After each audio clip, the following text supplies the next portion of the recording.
Matindi mga kababayan yung quantum hearing. Lahat inamin na ni Digong.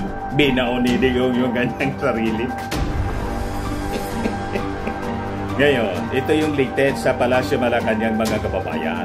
Dahil sa sa pag-amin ni Digong ng mga handa daw siyang panagutan lahat. I take all full responsibility niya. Kasi niya ako nag-utos. Pati sa ICC, pagkakabag... Nagpapagang mga balita at pagtalakay sa mga isyu na lipungan. Pulsa, opinyon, banat at paglalantad sa katotohanan. Pulsa, what you see is what you get. You decide. Bayan, ina mo na yung ICC ni Digong. Bilisan na niya ninyo ang pag-imbestiga. Bukas mismo, simulan ninyo yung pag-imbestiga. Baka hindi na ako umabot, mamatay na ako. Yan sabi ni Digong, Duterte tells ICC to hurry up with probe. Baka mamatay na ako. Binaon ng tuluyan ni Digong yung sarili niya. Ito yung report ng ABS-CBN po. Sabi dyan, former President Rodrigo Duterte said he was asking the International Criminal Court, whose jurisdiction is his administration and the current Marcos Jr. administration, to do not recognize, to rush its investigation into his war on drugs over alleged crimes against humanity. Sa pagtatanong po ni Arlene Brosas, Gabriela Partilis, whether or not he was willing to cooperate with the ICC investigation, sabi po ni Digong, I am asking the ICC to hurry up, and if possible niya, they can come here and start the investigation tomorrow. Baka na niya mamatay na ako, hindi na nila ako maimbestiga. So I am asking the ICC through you na magpunta na sila dito. Bukas, umpisa na yung investigation. And if I am found guilty, I will go to prison and rot there for all time. Binaon ni Digong. Suicide na po. Ngayon, nag-react po yung Palasyo Malacanang mga kababayan. Ito po sabi ng Palasyo Malacanang through Executive Secretary Lucas Bersamin.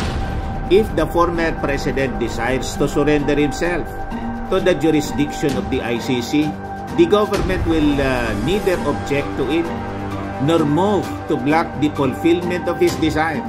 But if the ICC refers the process to the Interpol, which may then transmit a red notice to the Philippines authorities. At itong ating programa mga kababayan, atid sa inyo nitong ating mga sponsors. Firmax Firming and Lifting Cream. Pinapay po sa mga pulses in affected area. Mainam po ito sa mga pains at paninigas ng mga kaso-kasuan. Ito sa mukha naman yung application, anti-aging, Automax po siya. Ito ay Glow 60 mga kababayan. Whitening po siya. Made in South Korea. Ito naman po, Ningxia Red Mix Fruit Drink. Gawa po siya sa goji berry. May anti-cancer properties po siya. At sa mga nagana po ng malinis and spacious fitness gym, pumunta lang po kayo sa aming Colossal Fitness Gym. May Grab Car Rental din po kami. At bills payment po sa aming office. At saka sa mga mahilig po sa mga imported bags, manood po kayo sa live selling ni Madam Aileen Rosales sa kanyang Aileen Closet po. Pati mga shoes, ito yung kanya po. Ito yung kanyang page. Kita ninyo, napakagandang mga online selling po siya. Si Madam Aileen Rosales. Cellphone number niya po, 773-798-7816. The government will feel obliged to consider the red notice as a request to be honored, in which case the domestic law enforcement agencies shall be bound to accord full cooperation to the Interpol pursuant to established protocols. Yun mga kababayan. So yung wish ni Digong, malamang matupad na. Siya na mismo yung nagsabi. Siya yung may gusto, mga kababayan. O ngayon, ituloy natin yung matinding teleserye, drama sa Congress. Blockbuster po, umabot na more than 80,000 yung nanonood po sa live feed. live stream ng Congress mismo, ng Quadcom. Lahat nakatutok na, mga kababayan. Napakaganda yung interpellation po. Ito talaga kaabang-abang. Yung interpellation po ni Batangas Representative Jinky Betrix Luistro. Panoorin po natin, mga kababayan. Sinubo na ni Digong ng sarili niya. Binao ng todo. Ito na, mga kababayan, si Congresswoman Luistro. Mr. Chair, I wish to direct my question to the former President. Mr. President, good afternoon. Good afternoon, Mr. President. First of all, I wish to acknowledge your courage in taking full responsibility, full legal responsibility to all the victims of war on drugs, both legal and illegal. Nilangis-langisan mo na ni Mr. President. Luistro si Digong. Hindi ko na kontrolado kasi ma'am. And Mr. President, I wish to manifest that it is my humble opinion that one will not take legal responsibility unless there is no willingness as well to admit being behind all the killing incidents that transpired during the war on drugs. It is therefore the humble submission of this representation, Mr. Chair, that with that statement coming from the former President, he acknowledges that all the killing incidents during the war on drugs spring from his order to kill drug personalities. That is a manifestation, Mr. Chair. Mr. Chair, I understand that the resource speaker, the former President, is a lawyer. Mr. President, may I request that you educate the Filipino people, and I am certain that you understand what conspiracy theory is all about. Please educate us, Mr. President.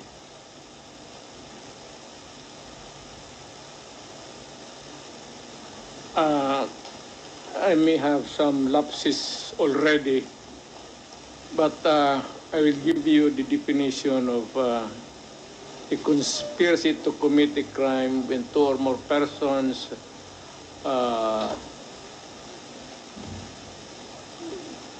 decide or discuss to commit a crime and actually do it. More or less ganon ang takbo ng ano. Thank you, Mr. President. And you will agree with me, Mr. President, that under the conspiracy theory, mayroon pong tatlong klase ng principal. One is principal by inducement. Two is principal by indispensable cooperation. And three, principal by direct participation. Being a long-time prosecutor, Mr. President, can you please enlighten us on this? Well, one is yung induce. It could be an inducement could be money, usually, or inducement by a woman to a man to kill her husband so that they can live forever happily ever after.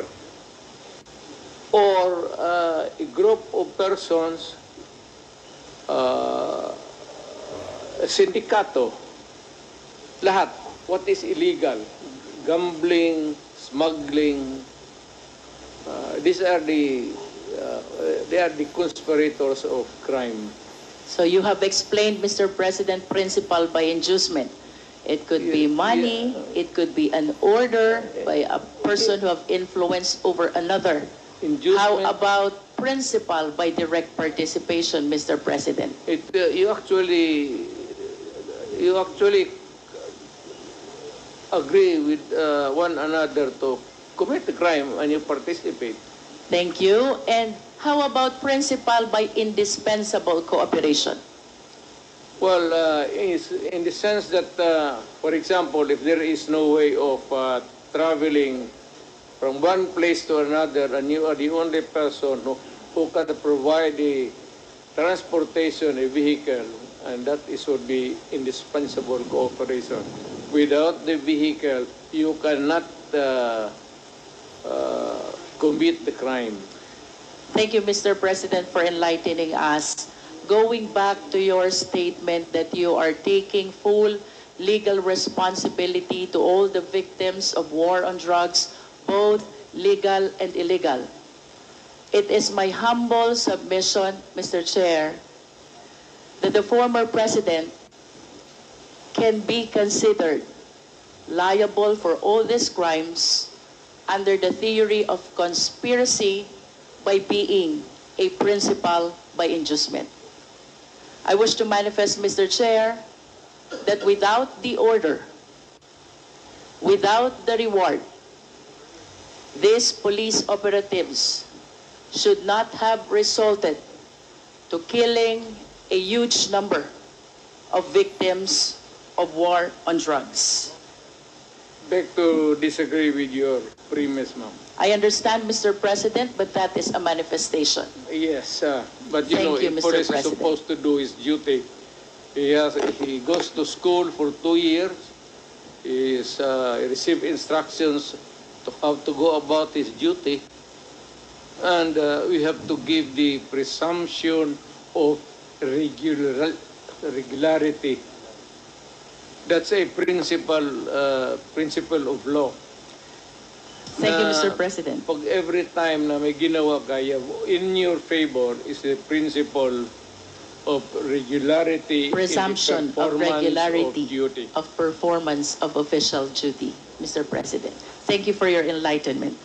Mr. President, I wish to ask, with all due respect, considering your statement of taking full legal responsibility, both to legal and illegal activities, can I equate this statement of yours to an extrajudicial confession of guilt?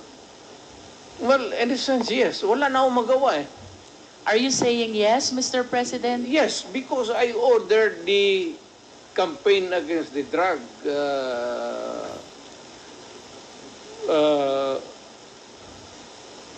syndicates. At kung anong ginawa nila, whether illegal or not, it was ako ang nag-utos. In that sense, I take that responsibility of their actions. Wala akong magawa eh. Commander ako, nag-utos ako. Puntahan ninyo yan. Just like a commander, or not a military, police, iutusan mo. Pag may nangyari dyan, magkabulyaso, whether right or wrong, iyo yan. Iyo talaga yan. Kung hindi ka naman bobo na mayor, hindi mo iwanan yung tao na inutusan mo.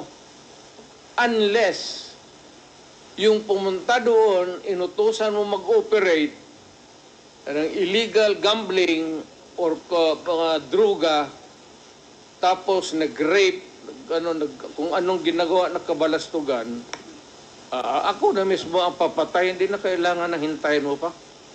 Mr. President, earlier, you conformed to my statement that I can equate your statement of taking full legal responsibility as an extrajudicial confession of guilt. You said yes to that. Yeah. No, I'm just reiterating the question, Mr. President. It's not about guilt or a wrong. What I'm saying is that yung lahat ng inutusan ko yung war against drugs, o yung isang platoon dyan o isang batalyon, kung ano yung ginagawa nila, kaya I take full responsibility for that. Mr. President, you are surrounded by, I believe, 4 lawyers. Hindi ko na kailangan, ma'am. Because you are a lawyer I yourself. can take of myself. I can take care of Yes. myself. And of course, you understand the elements of an extrajudicial confession. Yes. You confirm that you are of sound mind. And not only that, body Yes. as well. You confirm that your statement is voluntary. Yes.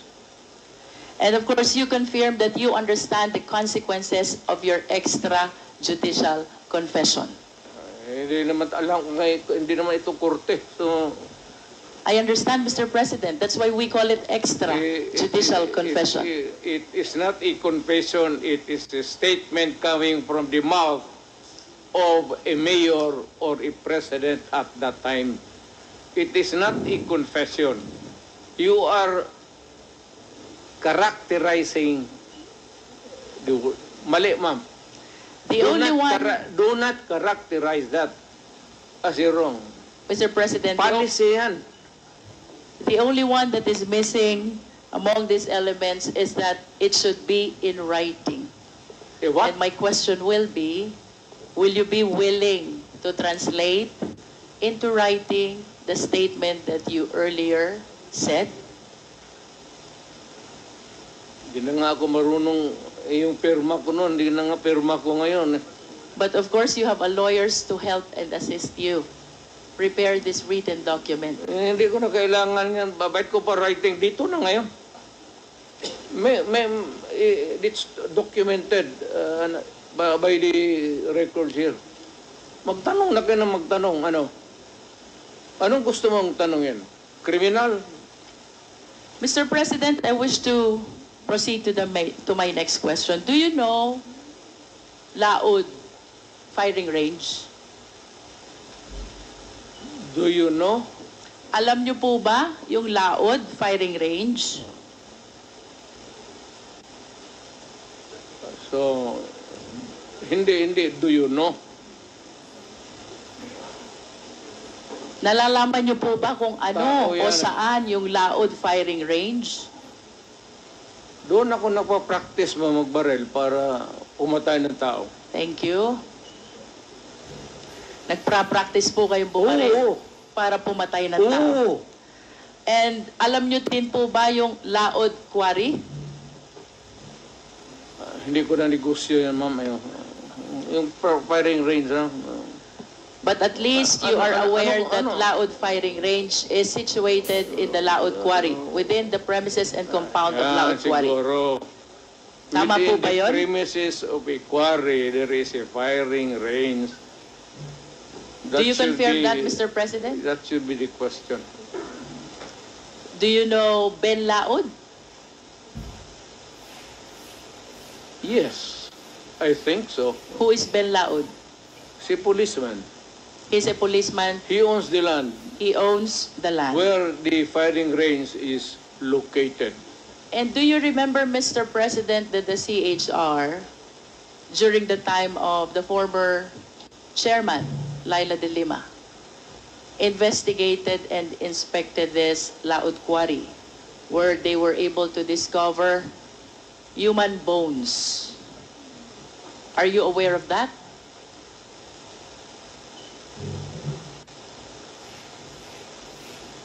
Sino ma?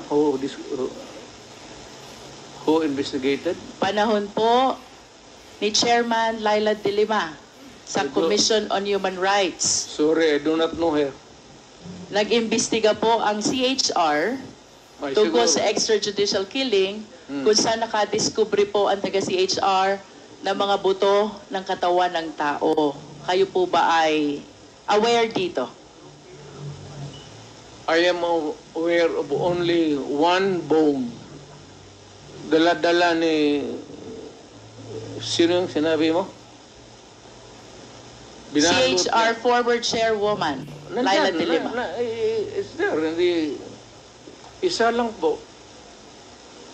And you are aware also that the former DOJ Secretary, Vitaliano Aguirre, represented Ben Laod in the investigation of the extrajudicial killing.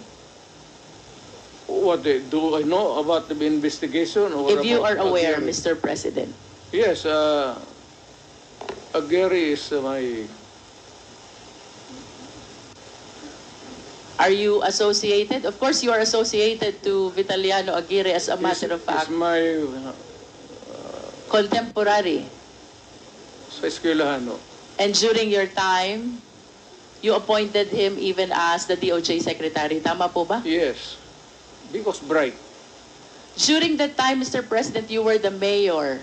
Tama po? Mayor of Davao City. No, I cannot appoint a secretary. Hindi ako, mayor lang ako po. So, it has to be Now, let me rephrase my question, Mr. somebody President. else's job, not mine. During the time when these extrajudicial killings happened, you were the mayor? Tama po ba yun? Well, not only during my time as mayor. Was there any point in time, Mr. President, na pinaimbestigahan niyo po itong mga buto ng tao na nakita sa Laud Quarry? Dala nga ni... sino yun? Hindi yun nag-imbestiga doon. The CHR, Mr. President. Oh, si CHR. Kayo po ba'y nagpaimbestiga? Even during your time as mayor or during your time as president, pinaimbestigahan niyo po ba itong mga buto na nakita sa Laud Quarry? Bakit ako mag-imbestiga ng mga buto dyan na maraming buto ng tao na... So you did not initiate any investigation? Of course. Mr. President, I will proceed to the next question.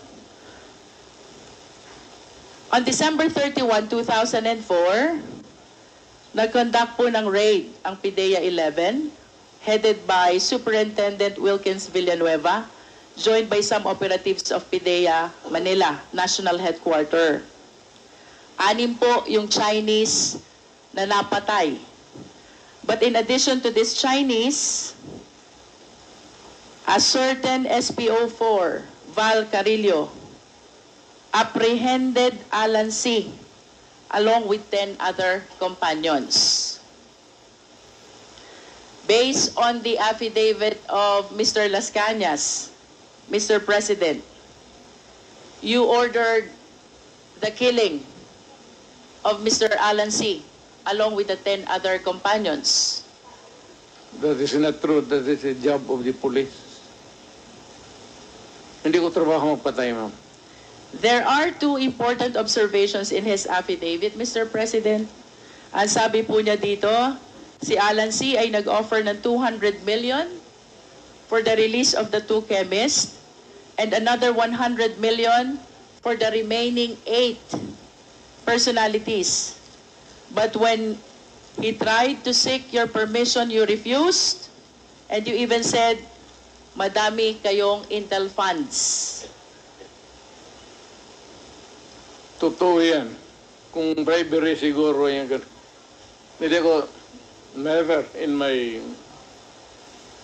Are you confirming, Mr. President, that during this time, Las Cañas and Sunny Buenaventura sought your permission whether to release Alan C. and the 10 others in exchange of the 200 million plus 100 million? Siyado maraking pera yan, ma'am. Totoo yan. You are denying it, Mr. President. Of course. But do you confirm that when you refused this offer, you even told Sunny Buenaventura and Arturo Las Cañas that you have ample intel funds, so you don't need those bribes, if you call it bribe? I do not remember making a statement like that. But money for operations against crime, malaki ang funding ng Davao City. Another important observation, Mr. President, these 11 personalities were asked as to the whereabouts of their passport. Alan C. said that his passport was taken by the operatives, while the 10 others, ang sabi po nila, hawak ng employer nila. And the employer was named as Michael Yang. What can you say about this? Nothing to do with it. Wala akong pakialam dyan. Hindi ako nakikialam ng mga passport. Mr. President, to conclude the question about this Dumoy raid. This is the raid of the PIDEA which happened in Davao Shabu Laboratory on December 31, 2004, where 6 Chinese personalities were killed during the raid and the 11 others were brought to Laod Quarry, where they were summarily executed and buried upon your order, according to the testimony of Arturo Las Cañas. Do not believe Arturo Las Cañas. Let me proceed to Binubula the ka lang niya. next question, Mr. President. In 1993, Mr. President, binomba po itong St. Peter's Cathedral in Davao City where 7 died. Naalala niyo po ba ito? And according to Arturo Las Cañas, Mr. Chair, point of order. What was the I would like rule to that was find out excuse me, if Attorney Delgra is coaching the President. Because she has been whispering in the ears of the former President. What to find out? Attorney Delgra, please refrain from coaching. The President is able to answer all these questions being asked He's of him. advising me. And About my you are legal only rights. limited to advising Legal your client rights. with his rights. Nothing more, nothing less. He's I a hope lawyer. you follow the rule, Attorney Delgra. Please He proceed. He does not have to coach me. I know how to answer. Mr. Chair, 1993, binomba po ang St. Peter's Cathedral, Davao City, where 7 died. Nalala niyo po ba ito, Mr. President? Yung simbahan, ma'am. Opo, St. Peter's Cathedral in Davao Yes, ma'am. City. At sangayon po kay Arturo Las Cañas, kayo ay galit na galit sa pangyayaring ito. Sinong hindi magalit, ma'am? At dahil po sa inyong mahigpit na galit, ay inorderan nyo po itong sina Las Cañas na bombahin ang mga moske, kasama po ang Kamamara Mosque at Bancorehan Mosque. What can you say about this? Crazy, ma'am. Do you know that my mother is a Muslim? That's an idiot statement. In other words, you are denying. Of course. Mr. President, let me proceed to June Pala. Sino po si June Pala? Well, he was a broadcaster. He's a broadcaster who used to criticize you during his programs. Tama po ba? Everybody, pati ako, tama yan. Trabaho niya yan. And according to the testimony of Arturo Las Cañas, you ordered the killing of June Pala. Niwala kay Las Cañas. Lahat na nandang participation ng crime niya, kanya. There's a pattern, you know. Look at the pattern of the crimes. Kanya lahat ng ano. Do you believe that as a policeman? Would I? Would I? Kanina po, Mr. President, I started my interpellation with acknowledging your courage in taking full legal responsibility to all the victims of war on drugs, and you said both legal and illegal. The reasons why I asked about Laod Quarry, where human bones were found. The reason why I asked about the Dumoy raid, where 11 Chinese personalities were summarily brought and killed to Laod Quarry. The reason about why I asked about the mosque bombing and the killing of June Pala is I wanted to substantiate the courage that I saw on you when you initially expressed taking full legal responsibility to all the victims of war on drugs, both legal and illegal, according to you. You are substantiate? Yes, Mr. President. Where's the proof? Mr. President, I'm anchoring my questions about the separate incidents from your initial statement that you are taking full legal responsibility Yes. to all the victims of war on drugs. You said both legal and illegal. Yes. Mr. President, you are a long-time prosecutor, correct? And of course, it is very fundamental upon us, all lawyers, the requirements of due process. We are zeroing in on a particular individual now. Due process is the law which hears before it condemns. Due process is the law which requires notice and hearing. If you say so. Mr. President, I hope that we will be reminded that by due process, the end does not justify the means. Kanina po, tinanong din po kayo ni Honorable Brosas about the number of the victims of war on drugs. Tinanong po kayo about statistics, and you lamented na hindi nyo po alam or dala yung records. Now, I want to share to the public the statistics of the victims of war on drugs. We are... Mr. President, this is from PIDEA.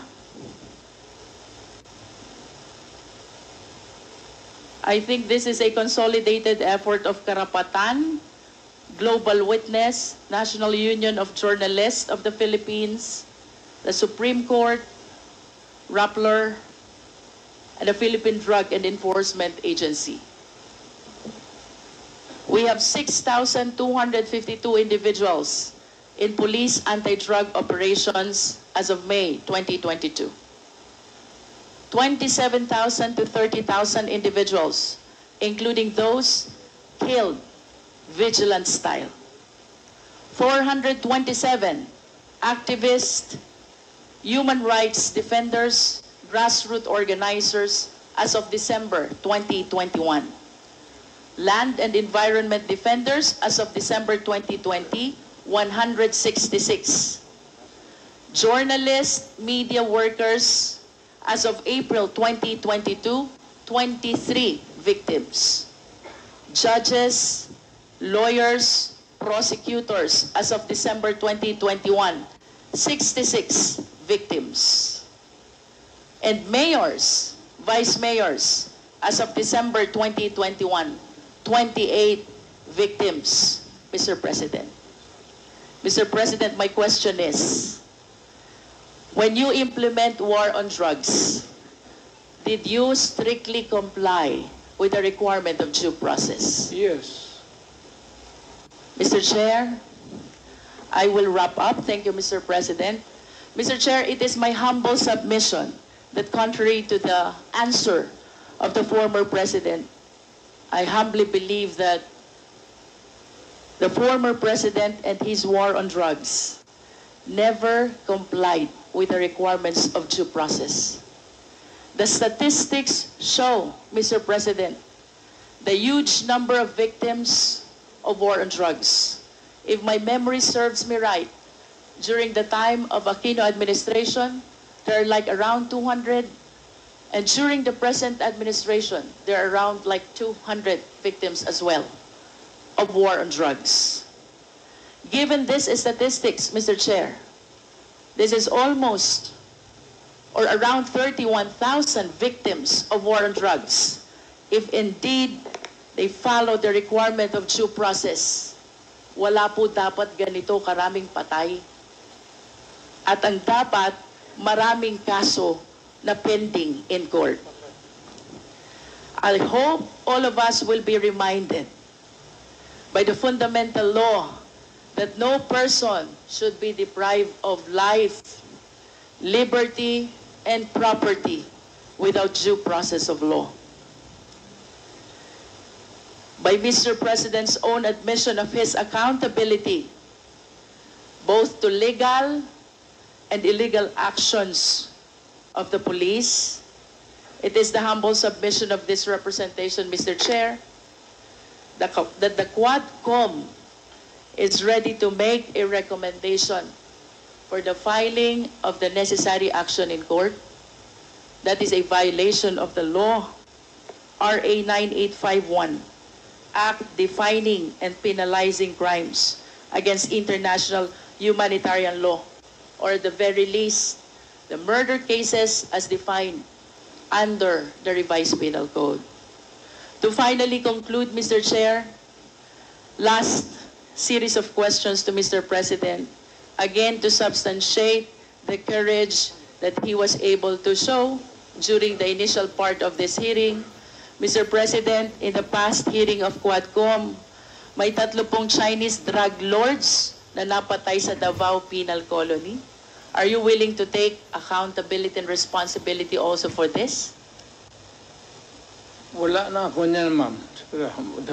Nandito na ako sa Maynila. So, you are saying no. Oh, well, kung gusto mo isali yan, idagdag mo na, okay lang. How about the death of General Barayuga, the PSCSO Secretary? Are you willing to take full legal responsibility for this? I do not kill generals. The death of Mayor Aldong Parohinog and the 15 others in Osamis City, are you taking full responsibility on this? Hindi ako nagpapatay ng mga mayor, ma'am. The death of Mayor Espinosa of Albuera Leyte, are you taking full responsibility on this? Hindi, ma'am. That's my birthplace. The death of Tony Halili in Tanawan City. Malayo yan sa akin, ma'am. The death of Mayor Perez of Los Baños. Lalo na.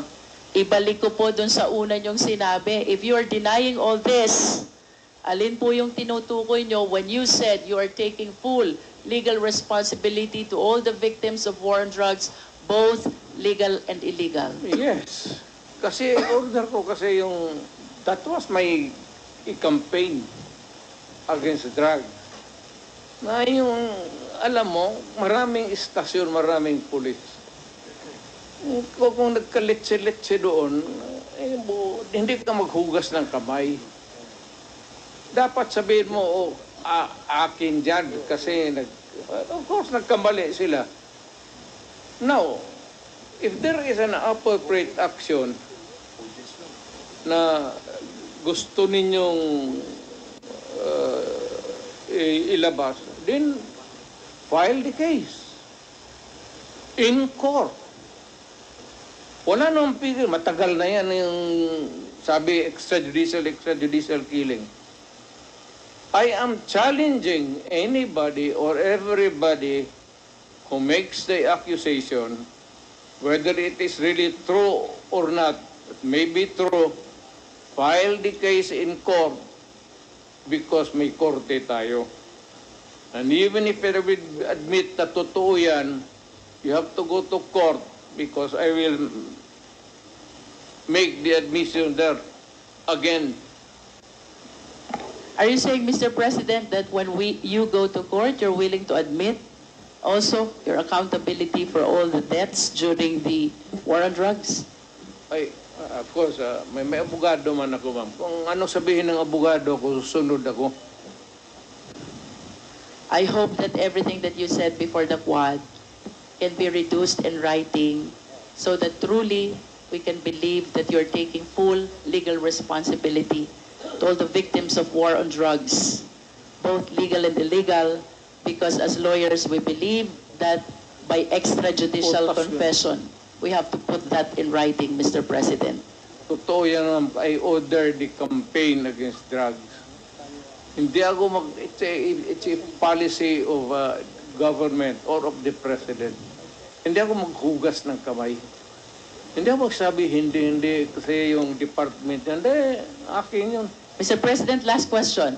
If one of these days the ICC will come, will you voluntarily submit yourself?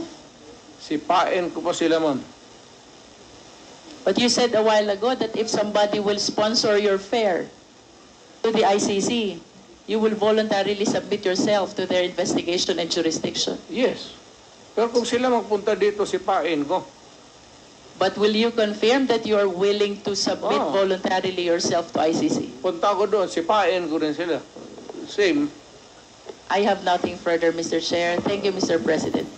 Thank you, Congresswoman. And because of that statement, mga kababayan ni Digong, yun na po, nagpalabas na ng statement yung Palasyo Malacanang. Sabi ni Executive Secretary Lucas Bersamin, if the former president desires to surrender himself to the jurisdiction of the ICC, the government will neither object to it nor move to block the fulfillment of his desire. But if the ICC refers the process to the Interpol, which may then transmit a red notice to the Philippine authorities. The government will feel obliged to consider the red notice as a request to be honored, in which case the domestic law enforcement agencies shall be bound to accord full cooperation to the Interpol pursuant to established protocols. Iso-surrender, mga kababayan, si Digong sa ICC, madaling sabi, magko-cooperate sa Interpol. May obligation kasi tayo po. Mahaba po, kaya dinachap-chap-chap natin mga kababayan para hindi man kayo mahirapan sa panonood. Ako po si Dante Maravillas, bye-bye, God bless.